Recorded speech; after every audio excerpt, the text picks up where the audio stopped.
क्षणिक क्षणिक सुख के लिए लोग बेईमानी कर लेते हैं।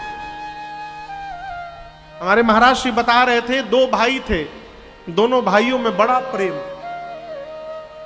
मन इतना प्रेम था कि दोनों भाई एक थाली में भोजन करते थे और दोनों के एक एक संतान। ये सत्य घटना सुना रहा हूं। एक दिन छोटा भाई घर के छत पर खड़ा होकर सवेरे सवेरे ब्रश कर रहा था। बड़ा भाई आम के बगीचे में गया तो उसे पेड़ पर से गिरे हुए 2 आम मिल गए। आप समझिए, एक आम 500 ग्राम का, मान लीजिए 500 ग्राम का था, आधे किलो का, और दूसरा आम 400 ग्राम का था, 100 ग्राम कम, थोड़ा बड़ा छोटा।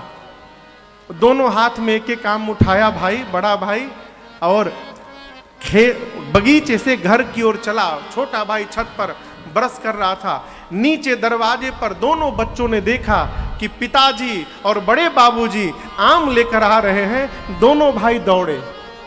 छोटे छोटे बच्चे हो, अब दर्शन करिए। दाहिने हाथ में बड़ा आम था, बाएं हाथ में छोटा आम था। दाहिने हाथ के तरफ छोटे भाई का बेटा दौड़े आ रहा था, अब बाएं हाथ की तरफ उसका अपना बेटा आ रहा था। आम लेके जा रहा है।